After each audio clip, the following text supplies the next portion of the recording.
Y para analizar el tema me acompañan el analista político Patricio Zamorano y también a Juan Carlos Hidalgo del Instituto Cato. Gracias por estar con nosotros, un placer tenerlos aquí. Juan Carlos, comienzo contigo. Hablamos de las relaciones exteriores. El presidente Barack Obama, ya que el Congreso ahora está bajo control republicano, muchos analistas dicen que se va a concentrar en política exterior. ¿Qué significa esto para América Latina?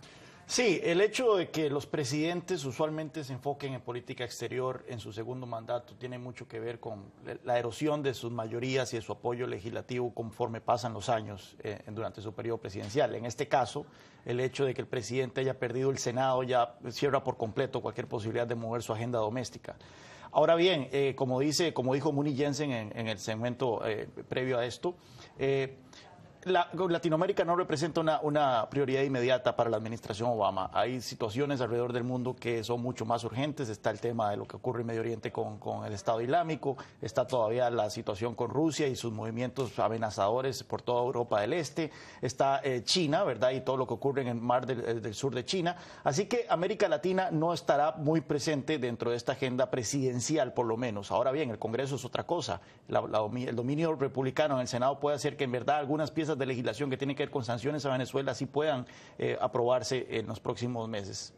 Patricio, ¿consideras que esto puede ocurrir, hablando específicamente de Venezuela y Cuba? Había esperanzas de que la política hacia Cuba iba a ser un poco más liberal, sin embargo no parece ahora. Bueno, vamos a ver porque el tema Cuba, la apertura o por lo menos explorar nueva aproximación y terminar con esta política obsoleta ya de 50 años contra Cuba, se iba a revisar, ¿no? El presidente Obama ahora no tiene nada que perder, básicamente perdió el Senado, perdió la Cámara Baja. Veamos si puede cumplir algunas de sus promesas de campaña de generar una apertura. Apertura han habido, efectivamente los cubanos estadounidenses pueden viajar a la isla libremente ahora. Hay un tema de remesas que es bastante positivo, pero por supuesto hasta ahora la política está un poco extemporánea, no alineada con el resto de los países de América Latina. Hay que recordar que Cuba fue presidente de la CELAC, se le va a invitar ahora a la Cumbre de las Américas. Entonces hay que ver de qué forma ahora el presidente efectivamente, como no tiene nada que perder y tiene mucho que ganar en política exterior,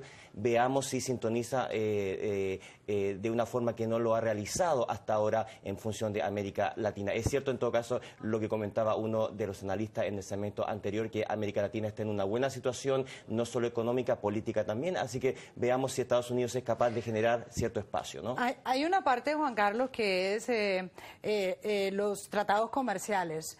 Tanto los republicanos, lo que estamos escuchando los primeros días luego de las elecciones de medio término, y el presidente están de acuerdo con que se aprueben algunos de los tratados comerciales. Esta es la única área donde quizá el triunfo republicano va a ayudar a la agenda del presidente Obama. El presidente Obama ha anunciado y ha estado negociando dos grandes acuerdos comerciales, dos megatratados comerciales, uno con la Unión Europea y otro con una docena de países que están en la vertiente del Pacífico, incluyendo países latinoamericanos como México, Perú y Chile, que se encuentran dentro de este Tratado del Pacífico. Pero para poder negociar de una manera más cómoda, el presidente necesita que le aprueben lo que se llama la vía rápida, que es este mecanismo mediante el cual un tratado de libre comercio puede ser sometido a un voto de sí o no en el Congreso sin que los congresistas puedan deshacer el Tratado de Libre Comercio haciéndole enmiendas individuales.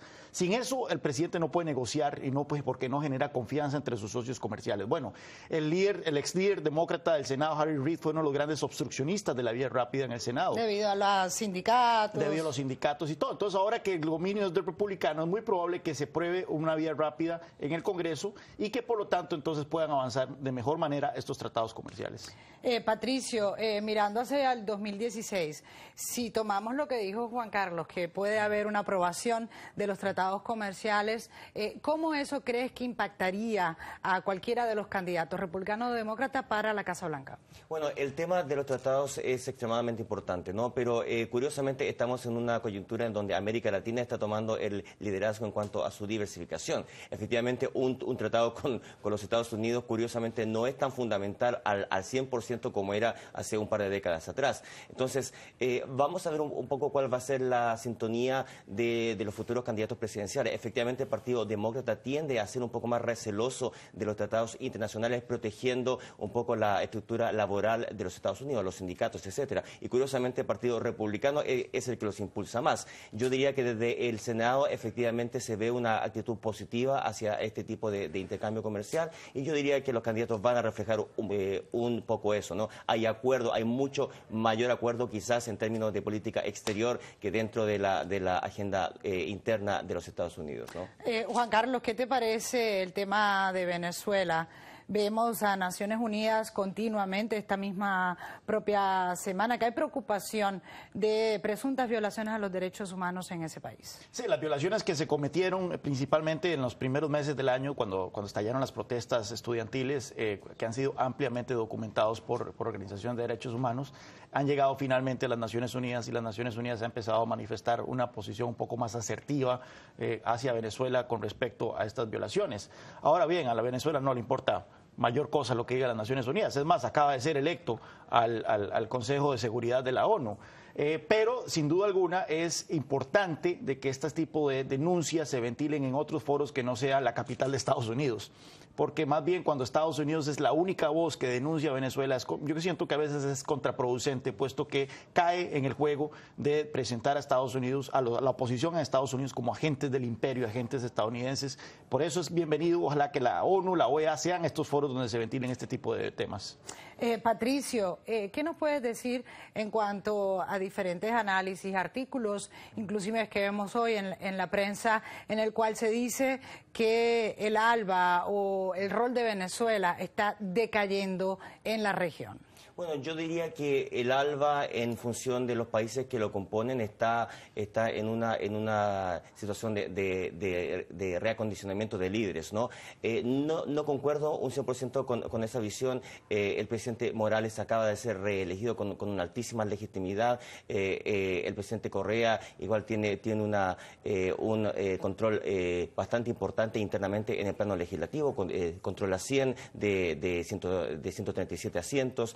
En el caso de Venezuela, efectivamente ha habido un reacondicionamiento de ese liderazgo interno. Entonces, yo diría que el ALBA, al contrario, está colaborando nuevamente en una diversificación de los liderazgos continentales, ¿no? Brevemente, 30 segundos, Juan Carlos. ¿Estás de acuerdo con esa opinión? Número uno, y vis a vis Estados Unidos, ¿qué puede hacer? Bueno, sí, lo que hemos visto es una implosión en Venezuela, política, económica, de todo, un deterioro generalizado de las condiciones del país, pero efectivamente los otros miembros del ALBA cuentan con liderazgos sumamente consolidados: Ecuador, Nicaragua, Bolivia.